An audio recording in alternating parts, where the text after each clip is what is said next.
I just thought you might want to know what it's like to be that 80% of COVID patients that stay at home and get well at home. That's what I'm going to tell you about. Hello, I haven't been around for quite a long time because I have been battling the COVID virus.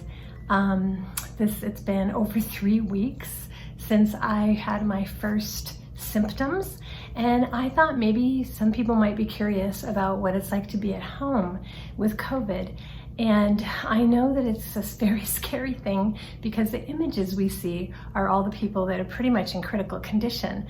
And I thought it would be maybe good if I could walk you through what happened with me and my story so that you could understand what it's like to have COVID and be at home. I am over 60. I have been very cautious about not being around people. I'm with my daughter and son-in-law and their family. We are all very cautious about staying at home, sanitizing things, washing our hands until they're chapped and raw. And somehow I still got the COVID virus. By this time, we're thinking that most likely my family in the house are probably carriers or were carriers because none of them got sick. And I was around them face to face much of the time, the few days before I came down with a fever. So if they weren't carriers, it was pretty odd that they did not get the virus. So I am one of the 80%, and we need to remember that 80% of the people that get the COVID virus are at home and never have to get hospital care, and that was me. So let me just walk you through what happened. And I want you to know too that throughout the last 3 weeks, Northwestern Hospital here in Chicago has been amazing and has called me every day. And so a lot of the information I've gotten through this time has been through the medical professionals there.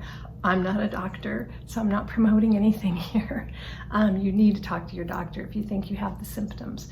But there was some useful information passed on to me that I thought was great. And one was that 80% of people that get COVID are at home. So those statistics that we see of how many COVID patients there are, you need to remember that many of them are like me.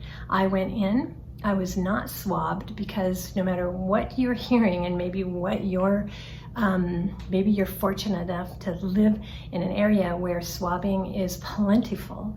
Here in Chicago 3 weeks ago, it was not plentiful. And so I was told at the ER when I went in that they needed to save their swabbing for people who were being admitted to the hospital and also for the people who are working in the hospital. So the doctor was saying, I've seen COVID patients many, many times now. I know what it looks like. You have COVID. You're going to go home and we're going to monitor you at home. So let me walk you through what happened. So it was a Tuesday, and on a Tuesday, Wednesday, Thursday, I would say I felt my first symptoms, and that was complete loss of appetite. I didn't feel sick, but food kind of made me feel, ugh. I didn't want to eat. So for 3 days, I really wasn't eating much, even though I felt fine. The other thing that I noticed in those 3 days was a lack of energy. Like by the middle of the day, I was feeling like I'm kind of done for the day. Didn't feel sick, but just kind of a lack of energy. So that was Tuesday, Wednesday, Thursday. I am so glad I was practicing staying at home because I did not feel sick.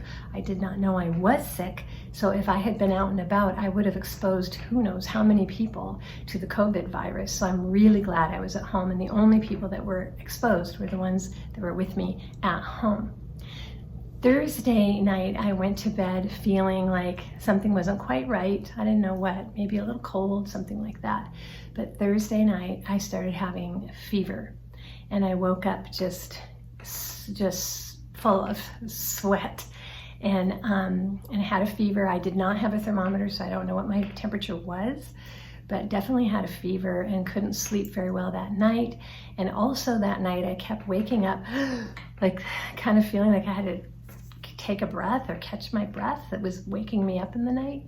And then on Friday, I started feeling kind of a heaviness in my chest, and especially where my heart is. And that kind of started alarming me, not like COVID, but I didn't know if I was having really bad indigestion or heartburn or what it was, but that kind of started alarming me.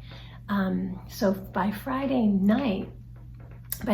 evening, my temperature went up. I did have a thermometer by then. My temperature went up, and this heaviness in my chest, and just kind of feeling like, I don't know if I would have said out of breath, but just feeling like I had to take a deep breath more often, kind of alarmed me.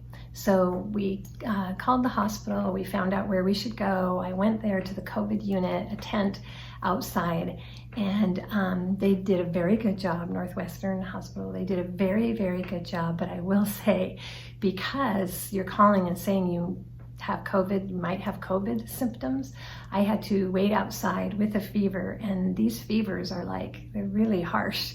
So I was just shaking uncontrollably. Nobody can be with you because no one can go with you into the hospital these days, right? Or into the ER. So I wasn't in the ER at first. I was over here where they test for COVID. They asked me questions and they sent me right over to the ER because I had symptoms in my chest. They did all kinds of work and tests and everything. They found out that what I was feeling in my chest more was like fluid around my heart that can be common with viruses. But everything else that they checked, the doctor finally said, you definitely have COVID and you need to go home, and you'll be put on a COVID monitoring system. So you'll get a call, and if you need anything, you'll be getting a call, or call this hotline number or whatever. So I went home Friday night, and the next week was just terrible. And I can't say, oh, it was the sickest I've ever been in my life. No, I have been much sicker. I've been hospitalized before, and I've been much sicker than that. I think what it was is this fever just comes and goes and comes and goes. And I think normally when you get a virus, like a flu virus, I had the flu influenza a few years ago, it's kind of like you get this horrible fever. It goes up. Maybe you're there for a day or two, day 3, maybe it starts coming down, day 4 or 5, you start feeling a little better. Okay, well, that happens with some people with COVID because everybody's different. Some people just have it a few days, some people have it 5 days. But it sounded to me, from talking to the nurses I talk to every day, it sounded to me that most people have what I had. And that is this fever that comes and goes, just body aches all over. My throat hurts so bad. That heaviness in your chest is feeling like you kind of have to work to breathe a little bit. I never had the cough. And in investigating that a little bit more, only 70% of people have that cough. Everybody doesn't have that cough. I didn't have the cough. You can still hear my throat is still pretty thrashed from the sore throat I had, but I did not have the cough. Eventually, after about a week, I had more of an intestinal problems, but that first week I didn't really have that at all. It was mostly in my throat and in my chest, and a terrible headache, just a terrible, terrible headache. So you just kind of got on this roller coaster where fever would go up, you take your Tylenol, it goes back down, you feel a little better for a little while, it goes back up, you take the Tylenol, just a big cycle of that, and it just really wipes you out. Like, there were days where I just felt like I could not move, I couldn't get out of bed.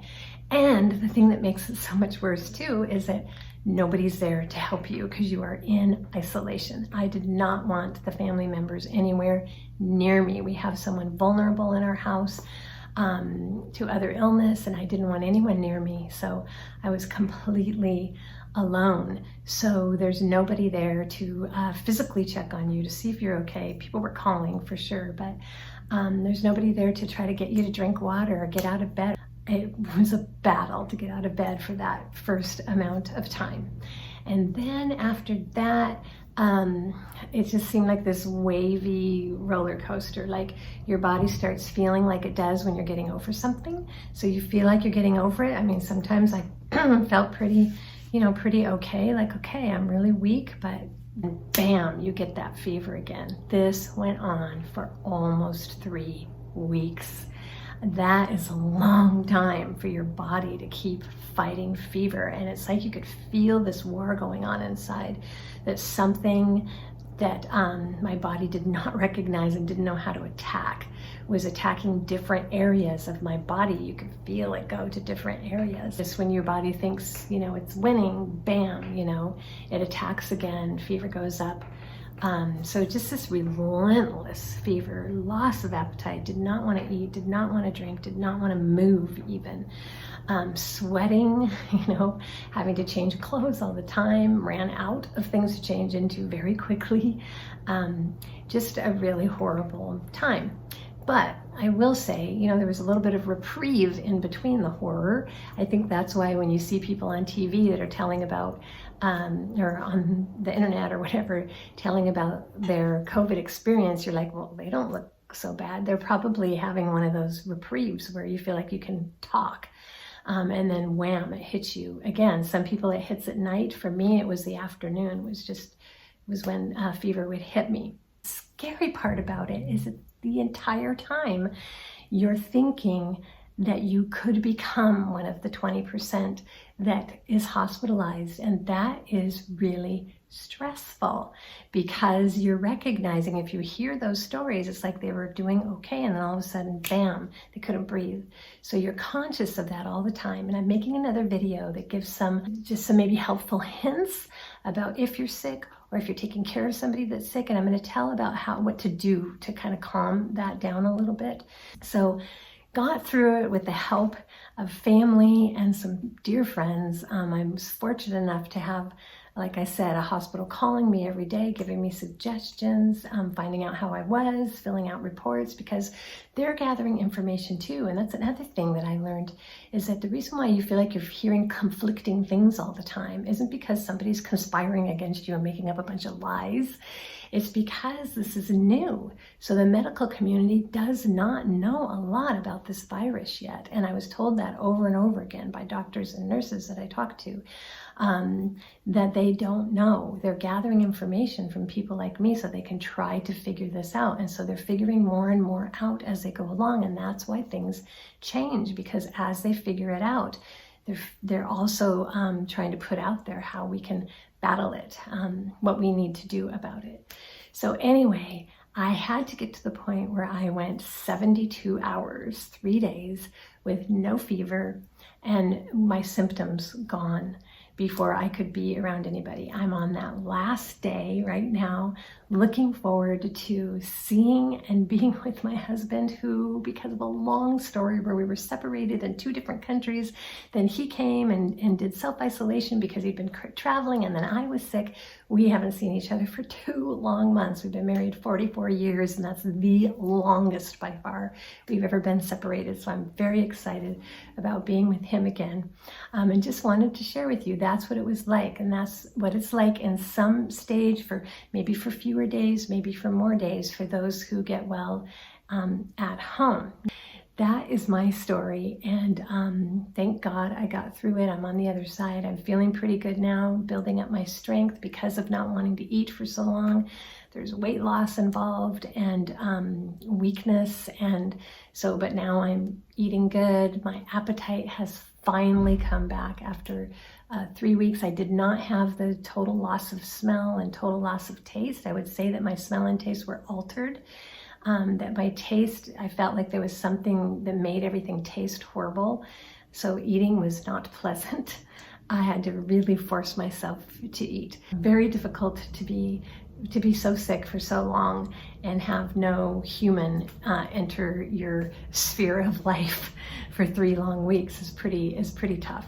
So I hope that you are safe, and I hope this doesn't happen to you. Unfortunately, our family has been very touched by COVID. We lost a parent to COVID. We've had a cousin that was in serious condition in the hospital. His wife was sick.